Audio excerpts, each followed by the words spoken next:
तो फ्रेंड्स, मैं हूं वंदना भारती और आप देख रहे हैं कमोडिटी इनसाइट्स विद वंदना भारती। आज के दिन में यहाँ पे ट्रिगर्स क्या रहेगा, बात करने की टॉपिक क्या रहेगी। सबसे पहले हम इसराइल और हिजबुल्लाह के बीच में सीज फायर की बात करेंगे। नंबर टू, यहाँ पे जीडीपी डेटा आना है यूएस का और ये निगेटिव आना है, इसका क्या इम्पैक्ट रहेगा, आज वो चर्चा होगी। और नंबर थ्री, हम यहाँ पे आज स्पॉट मार्केट जो गोल्ड का है उसको भी यहाँ पे देखेंगे, क्योंकि रेगुलरली अगर देखा जाए तो मैं यहाँ पे लेती हूँ फ्यूचर्स ट्रेड को। तो शुरुआत करेंगे यहाँ पे आज हम हिजबुल्लाह के डील, इसराइल और हिजबुल्लाह की सीज फायर डील को लेके, और उनकी शर्त क्या है और कब तक ये जो पीस है ये यहाँ पे रह सकता है। तो उनका जो पीसफुल ये जो एग्रीमेंट हुआ है ये आज से लागू हो रहा है। अगर देखा जाए तो उन्होंने 60 डेज का एक सीज फायर बोला है। और रही बात अगर मार्केट की, तो मार्केट फटाफट देखते हैं। ये अपना गोल्ड स्पॉट है यूएस का, और यहाँ पे 2643 के करीब यहाँ पे ट्रेडिंग हो रही है। आप देख रहे हैं यहाँ पे इसने एक सपोर्ट लेता हुआ दिखा है इस रेंज से। अब लग रहा है कि सपोर्ट थोड़ा सा यहाँ पे कंटिन्यू हो सकता है और प्राइसेस धीरे धीरे यहाँ पे आपको ये वाला जो एक रेंज है इसको आता हुआ देख सकता है। और ये रेंज है आपको 2682 का। तो लगभग आप 2682 से $2700 तक का जो एक मूव है ये गोल्ड में आता हुआ देख सकते हैं। और ये वीकली चार्ट है, इसे हम बिल्कुल ध्यान में रखेंगे। और आज के दिन अगर देखा जाए तो गोल्ड फ्यूचर्स में तेजी है, लेकिन यहाँ पे ये तेजी 2700 फ्यूचर्स में, यहाँ पे मैं बोल रही हूँ, वहां पे एक रुक सकता है, पॉज आ सकता है। और अगर अपनी मार्केट की बात यहाँ पे की जाए तो 75,008 टन के करीब यहाँ पे ट्रेडिंग हो रही है, 870 के करीब। और मैंने बोला था कि जैसे ये वाला लेवल जो ब्रीच करता है इस मूविंग एवरेजेस को, तभी जाके यहाँ पे फर्दर बाइंग आएगी। तो नेक्स्ट यहाँ पे हम 76,300 का एक टारगेट लेके चल सकते हैं गोल्ड में, क्योंकि मुझे लग रहा है कि आज जीडीपी डेटा यहाँ पे निगेटिव आना है, जिसकी वजह से एक पॉजिटिव सेंटिमेंट्स जो है वो गोल्ड के लिए बनता हुआ नजर आएगा। नजर डाल लेते हैं आज के एक डेटा पे भी कि डेटा क्या क्या आना है, इससे हमें सुविधा रहेगी अपनी ट्रेडिंग स्ट्रैटेजीज को बनाने में। 2.8% का यहाँ पे एक्सपेक्टेशन है, प्रीवियस यहाँ पे 3% था। इनिशियल जॉबलेस क्लेम पे भी ज्यादा लोग आ रहे हैं, अगेन ये बैड है डेटा। अगर पीएमआई देखा जाए तो पीएमआई यहाँ पे इंप्रूव होके आ रहा है, ये बेस मेटल्स और क्रूड के लिए एक बढ़िया डेटा है। और क्रूड ऑयल की जो इन्वेंट्रीज है वो यहाँ पे ड्रॉप डाउन होके आ रही है, यानी कि क्रूड ऑयल और गैसोलीन में भी अगर कम होता है स्टॉक्स, तो एक अपसाइड जो है वो क्रूड ऑयल में देखने को मिल सकता है, मार्जिनल। कोर पीसीई की बात हम लोगों ने नहीं की थी। तो यहाँ पे ये डेटा लगभग, यहाँ पे ये डेटा ऑन एन एवरेज मतलब बिल्कुल एक जैसा ही रहने की उम्मीद है। तो ये हम लोगों ने डेटा देख लिया। अब अगर बात की जाए कि हमें मूव क्या लग रहा है मार्केट में, तो हमारी मार्केट में मैंने आपको बोला कि 76,300 तक गोल्ड एक अपसाइड जाएगा। इसके लिए स्टॉप लॉस आपको लगाना होगा 75,500 के करीब का।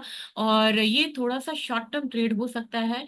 चांदी में मुझे लग रहा है कि चांदी में भी एक बाइंग कंटिन्यू रह सकती है। मैंने कहा था 87,000 से 88,000 के जोन में एक बाइंग करने के लिए। यहाँ पे ये 87,435 के करीब का एक डाउन साइड दिखा के वहां से इसने वापसी करी है। मुझे लग रहा है कि यहाँ पे थोड़ा सा स्टेबल होना चाहिए और प्राइसेस ऊपर आपको, फर्स्ट ये जोन रहेगा 90,300 का मान के चलिए, और सेकंड जोन हमारा रहेगा 91,300 के करीब का। तो मुझे लग रहा है कि 1,000 1,500 पॉइंट का एक अपसाइड मूव जो है वो चांदी में आ सकता है, क्योंकि ये लाख रुपए की चांदी अभी 86 के करीब आ गई हुई थी, 87 के करीब आ गई हुई थी। तो 13,000 के फॉल के बाद अब 2-3 हजार का जो एक अपसाइड है, 4,000 का, वो यहाँ पे इजिली आ सकता है। तो 91,300 थोड़ा शॉर्ट टर्म में आप मान के चल सकते हैं कि चांदी में देखने को मिलेगा।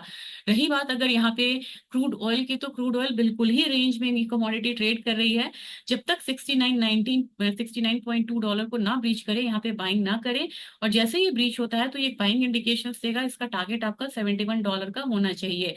हमारी मार्केट में अगर बात की जाए तो मुझे लग रहा है कि क्रूड ऑयल में आज के दिन में 5831 के करीब ये कमोडिटी आ रही है। एक बार प्राइसेस अगर ऊपर की तरफ गया तो 5900 तक प्राइसेस आ सकता है। अगर इन्वेंट्री डाउन गई तो ये जो स्ट्रॉन्ग मूव है, करीब करीब जब यहाँ पे इन्वेंट्री आएगा उस समय आपको उसके आसपास आपको स्ट्रॉन्ग मूव देखने को मिलेगा, और ये करीब आएगा 9 बजे के करीब। तो 9 बजे के करीब बिल्कुल ध्यान में रखिएगा, हो सकता है कि उस समय हम एक अपसाइड आता हुआ क्रूड ऑयल में देखें। नेचुरल गैस ने काफी बढ़िया मूव दिया, लेकिन अब ये कमोडिटी यहाँ पे थोड़ी सी थकती हुई नजर आ रही है। मान के चलेंगे एक बार 3.3 डॉलर के करीब ये आ सकती है। अगर 3.3 डॉलर वहां पे आती है तो मेरे ख्याल से यहाँ पे अपना ₹280 का एक डाउन साइड देख सकती है कमोडिटी। तो इस कमोडिटी में आज के दिन में मैं सेलिंग रिकमेंडेशन दे रही हूँ, कंफ्यूज बिल्कुल नहीं होना है। डेटा आज पॉजिटिव है। और चाइना की बात है कि ट्रम्प ने जो धमकी दी कि यहाँ पे वो टैरिफ्स को बढ़ाएंगे, इस बार चाइनीज मार्केट बिल्कुल तैयार थी, क्योंकि उनको अगर लग गया कि ट्रम्प आते हैं तो उन्हें क्या तैयारी करनी है। 2 दिनों से चाइनीज मार्केट में बाइंग है और इस न्यूज को इस मार्केट ने बिल्कुल इग्नोर करा है। तो अब यहाँ पे जिंक में भी जो बाइंग आप देख सकते हैं, जिंक में कितनी स्ट्रांग बाइंग आई है। तो ये बाइंग आपको 290 तक कंटिन्यू रह सकती है। तो जिंक पे मैं एक बायर हूँ। और लेड भी यहाँ पे मुझे लग रहा है कि एक बार अब धीरे धीरे यहाँ पे 179 के करीब यहाँ पे एक बाइंग दिखाएगा। रही बात एल्यूमिनियम की, तो एल्यूमिनियम में कल एक डाउनफॉल दिया था, लेकिन आज हो सकता है कि एल्यूमिनियम यहाँ पे 245 तक के लिए एक अपसाइड दिखाए। और जो हमारा लीडिंग होता है, लीडर होता है इस काउंटर का, कॉपर। कॉपर में मुझे लग रहा है कि अब एक बाइंग जो है बनती भी है। तो 812 813 के लिए ये बाइंग आपको कंटिन्यू रहेगी। अब मसालों की बात करेंगे तो यहाँ पे जीरे में मुझे लग रहा है कि जीरा अब एक रेंज में है। और जब तक ये 25,000 के थ्रू क्रॉस नहीं करता है, 25,100 को, तब तक यहाँ पे बाइंग ना करें, कंफर्मेशन के बाद बाइंग करें। टर्मरिक में मैंने आपको बोला था कि अभी फिलहाल एक सेल है, सेल में ही आप यहाँ पे रहिए। और टर्मरिक में अगर 13,200 300 का भाव आता है तो फिर सोचेंगे यहाँ पे बाइंग करने का। तो आज के दिन के लिए सेलिंग रिकमेंडेशन है। सेम हम लोग यहाँ पे देख रहे हैं कि अब धनिया में भी एक सेलिंग जो है, एक प्रॉफिट बुकिंग इनफैक्ट आ रही है। धनिया में मैंने 8400 का टारगेट दिया था, लेकिन उससे पहले यहाँ पे एक करेक्शन आ रहा है। मैं अभी इंट्राडे में यहाँ पे यही राय दूंगी कि ये करेक्शन कंटिन्यू हो सकता है इस रेंज के लिए।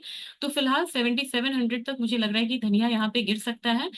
अगर एक बाई आता है दोबारा, मुझे लग रहा है कि मेजर बाइंग अब यहाँ पे हो सकता है 7550 पे भी आता हुआ देखे, क्योंकि किसान भी यहाँ पे माल छोड़ रहे हैं, जिसकी वजह से एक डाउन साइड आया है। लेकिन हमारा जो लॉन्ग टर्म जो टारगेट 8400 का, वो बना रहेगा। लेकिन अब करेक्शन पे एक बाइंग की यहाँ पे सलाह रहेगी।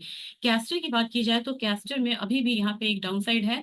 6480 तक प्राइसेस नीचे की तरफ आएगा।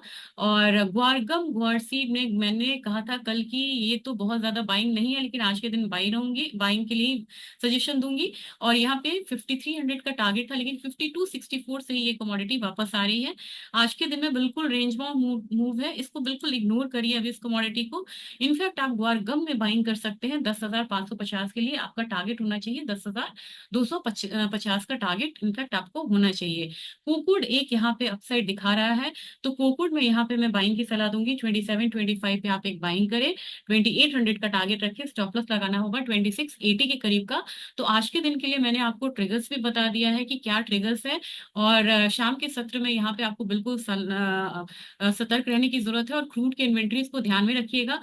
कल परसों थैंक्स गिविंग डे के उपलक्ष्य में यहाँ पे आपको यूएस मार्केट बंद है, तो वोलेटिलिटी इस हफ्ते यहाँ पे कम देखने को मिलेगी। आप ऑप्शन में थोड़ा बहुत ट्रेड कर सकते हैं। और अगर कोई ट्रेडिंग स्ट्रैटेजी और स्ट्रांग निकल के आती है तो मैं आपको इंडिकेशंस जरूर दूंगी। तब तक के लिए धन्यवाद। और चैनल को ज्यादा से ज्यादा शेयर करिए और इसको अपना प्यार दीजिए। और सबसे ज्यादा है कि आप कमेंट्स करिए और फीडबैक का इंतजार आपको रहेगा, मुझे रहेगा बिल्कुल। Thank you.